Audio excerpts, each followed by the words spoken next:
Dada Krsnasevanand ji, again honor to meet you here again. So we'll do some kind of wisdom talk together. So today let's focus on some relationship science. From the science part by different good authors, John Gottman and many others, they talk about honest communication in marital relationship is very important. What is the right understanding of honest communication?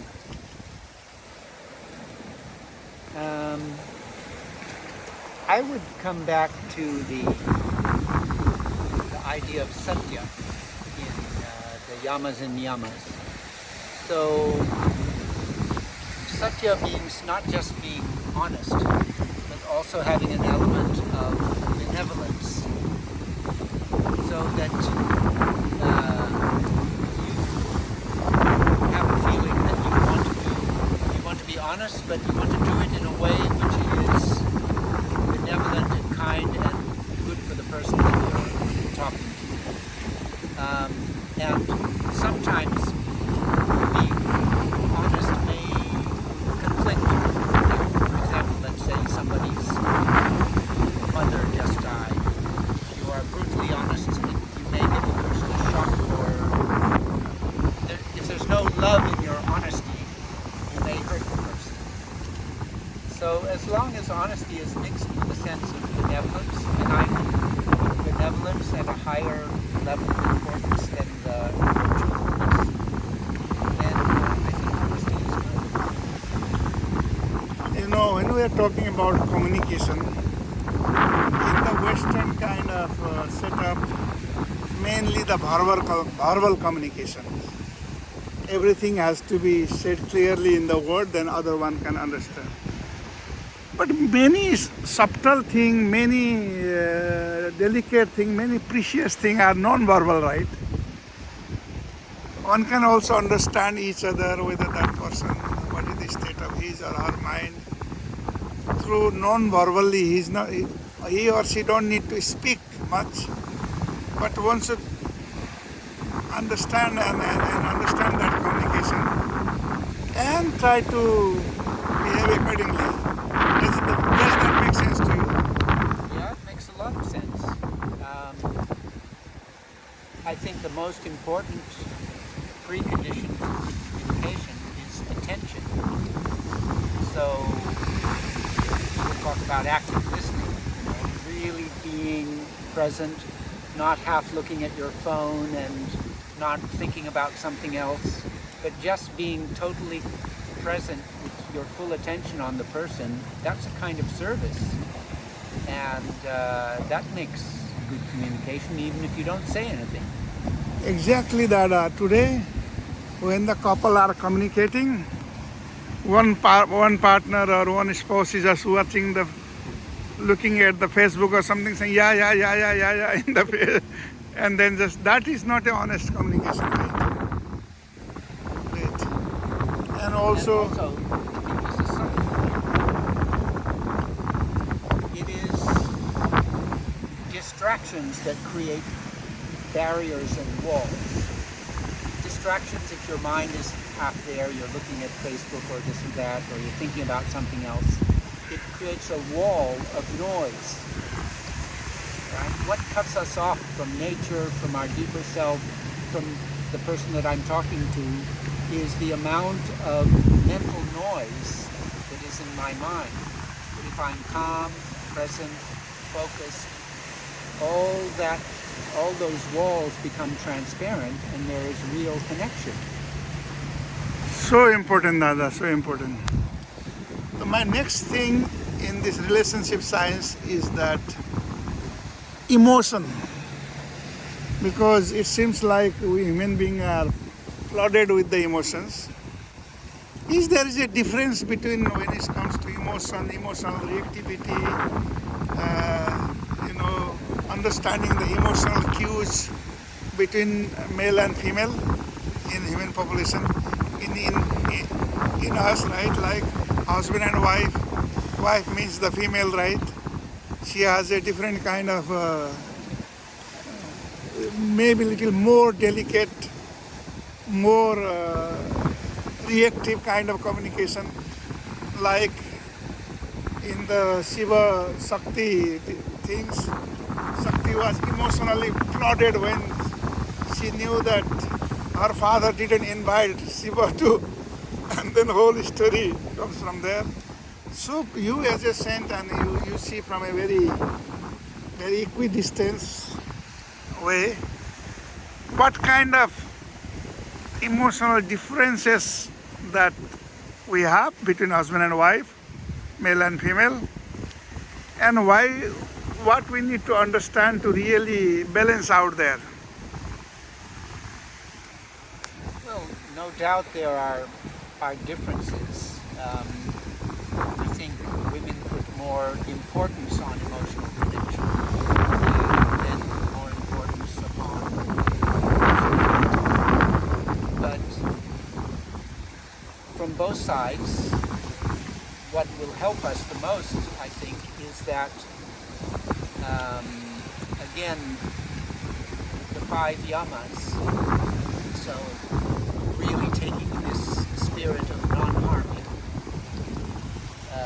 really taking the spirit of benevolence and speaking truthfully but with this feeling of benevolence, and thirdly to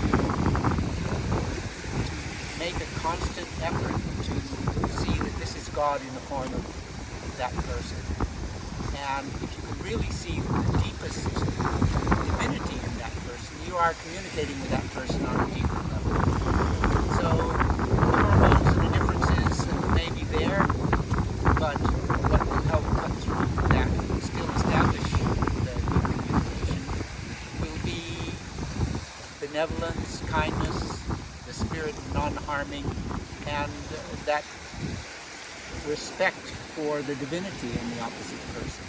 For day-to-day life, right, this ahimsa, these kind of things takes lot of understanding, and then it is a kind of ultimate goal in a way.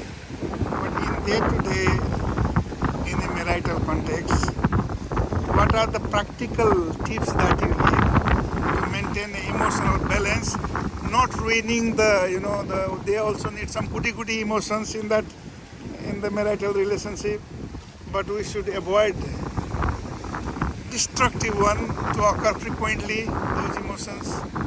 So what can be some practical tips from Tantric perspective, from yogic perspective, that you are familiar with?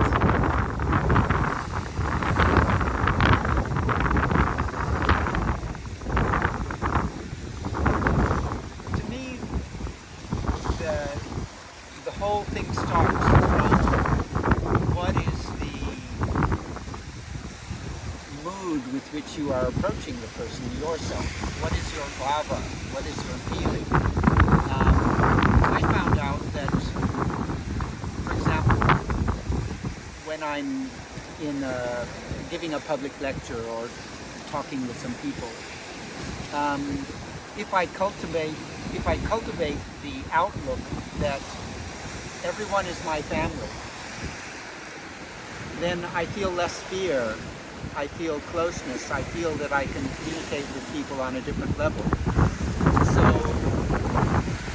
to me, I don't see anything more practical than the real effort to see the divinity in the person that you're talking to.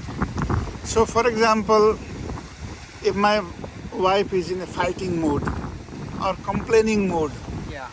every time I say that you are keeping the cloth everywhere and this and that everywhere.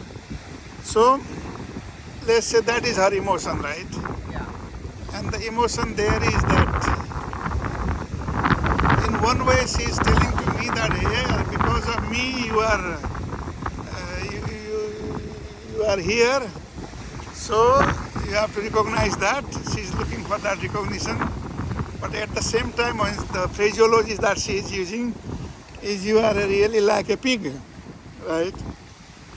But all in all, to understand that emotion in her and also see the bright side, what kind of yogic practice or what kind of conception or thought or will help in all, if the person is emotionally flooded person, how they can really regulate, balance those emotions? Well, here in this situation, what you have to worry about is balancing your own emotions and not reacting, right? So there's nothing much that you can do. If you are able to stay calm, that will help her stay calm. And I found a couple of things help. Like if I'm in a situation of conflict with a person often, one of the things I tell myself is, I like conflict. So I change my own reactivity and I enjoy the conflict.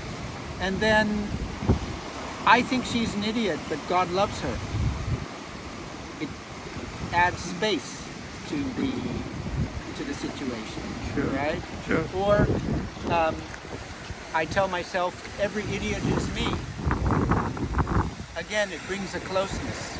So you have to cut under, you have to find ways to get around the surface level conflict and find what is always there, the deeper level of connection. We are connected with every single living being in the universe. Like these waves are there in the surface, looks very turbulent here.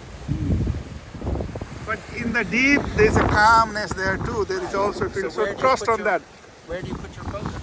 Oh, I see, I see. Focus on the surface waves and turbulence, or do you focus on the deeper level of calmness? So, what you also said is that, okay, I love when you say that. That means that I also love these waves.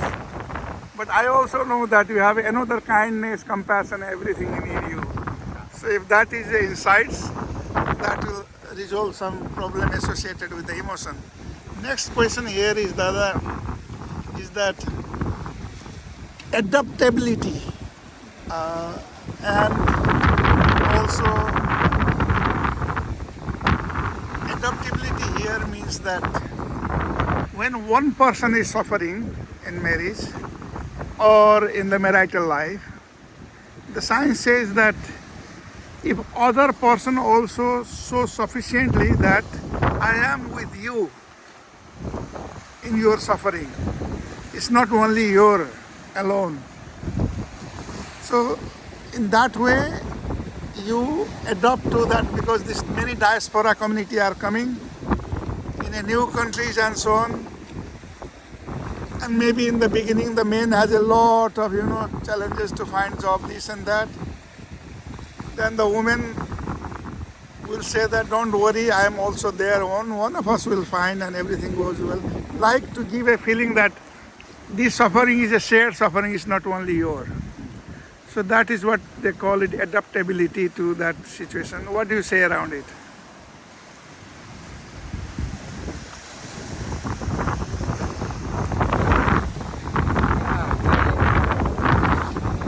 I think that quiet ability to be with someone, just to be present with someone when they're going through difficulties, avoid them, to sit there quietly and be with them and find little ways to support them in whatever way you can.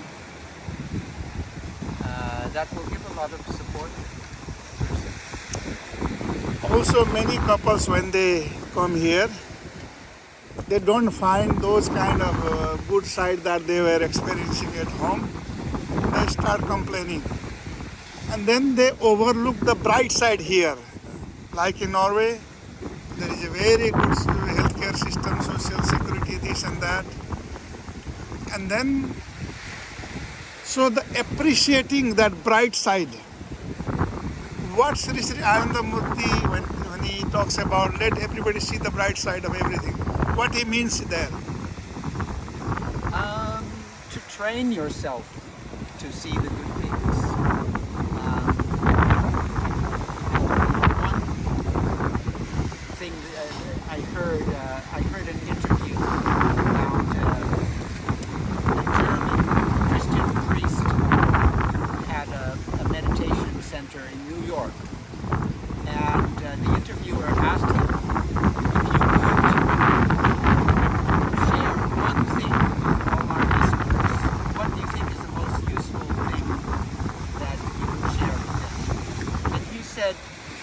ask yourself in every moment, what can I be grateful for in this moment? And I found, wow, if you do that, you can train yourself to see the positive things, because there's always something that you can be grateful for. People has to appreciate the bright side, right? Every man have also some bright side. Maybe he has some problem with the emotional reactivity. Suddenly he start raising voice and this and that. But he may have other bright side. Okay, we're talking about the bright side here, but we also have to embrace the dark side. Oh, I see. And because there's always going to be. So being able to look for the bright side is one thing, but also being able to embrace the dark side is important. And that for that I was talking about it earlier, saying negativity is also God, right? Bad mood is also God. Grumpiness is also God. So that ability not to be disbalanced by judging one or the other, rather instead of seeing the opposite, seeing the common factor, which is that everything is divine. That helps, I think, more than anything, to keep the mental balance. Sure. So there it leads to this, that all the differences will be there, to see God in also in those differences. But there must be also a kind of threshold. I mean, if some of the personality traits are leading to some psychopathological reality, then what is the right decision there? For example, although of course he is different, he is a difficult person, I accepted that, I also see the God on that one, this and that. But there are children involved, there are other reality involved also in societal terms. In front of society also he or she may exhibit those things. So when it is reaching to those level, what is the knowledge there? What is the wisdom there? I think one has to know where one's own limits are. Sometimes you have to get the help of a trained professional. You may not be a practicing psychotherapist, so you can't treat everybody with advanced levels of mental illness. But just do the best you can with tolerance, with love, to see the divine in everything, and but judge your own limits. Be honest about your own capacity and seek help where necessary. Dada, people also say that in some relationship issues, time is also a healer. Is that correct? I think so, yeah. How time can it create some kind of gap to see the reality a little better way? Our hormones can settle down, our Okay. reactiveness and our immediate pain can settle down. So we can maybe from a distance see things from a bigger perspective. So all these things has to create more trust in marital relationship. If you consider all those starting from communication to until now. But trust also need maintenance, right, Dada? Because many couple first 5-6 years, few years they think that they trust each other, but later on they start finding that, oh no, I don't trust this person now. He was not that I used to think before. That's how they go apart. Trust, what is trust in marital relationship, and why is it important to maintain that?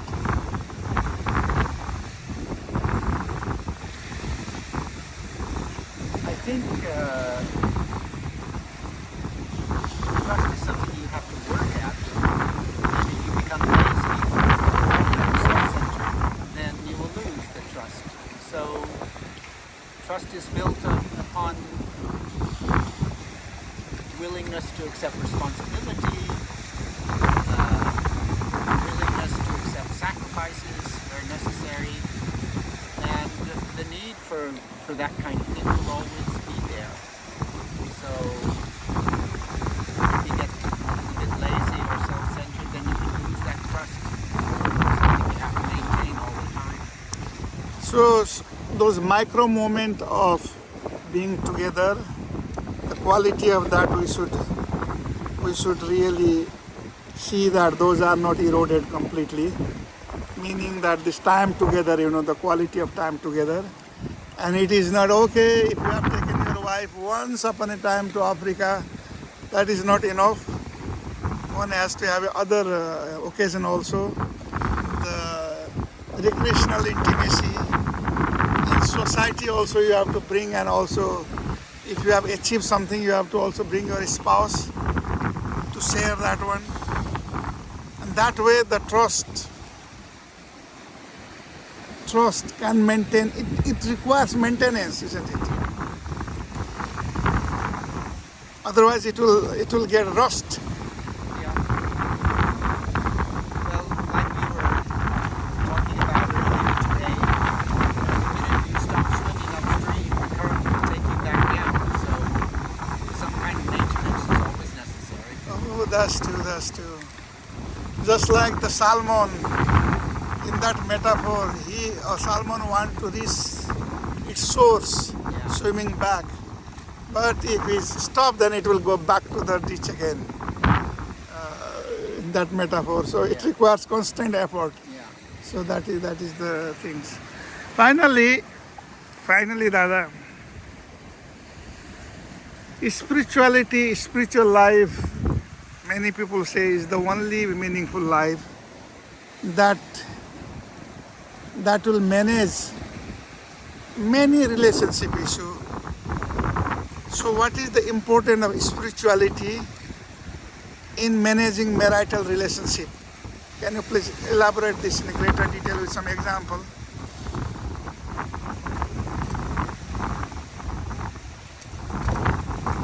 I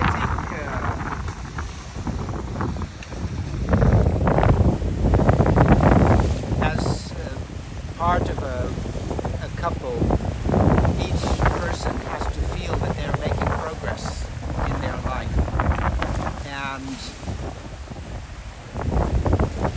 real progress only exists on the spiritual level.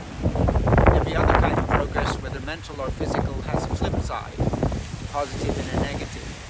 So unless there is real spiritual progress for both people in a relationship, there will be dissatisfaction and there will be frustration. So somehow supporting each other's spiritual journey so that there is real spiritual progress for both partners, that means that you are helping each other find the source of real peace and real progress in your life. So I think without that, there's going to be frustration sooner or later. So the spiritual practice like sadhana, satsang, listening to the story of how the marriage of Shiva and Parvati was working, in a way how was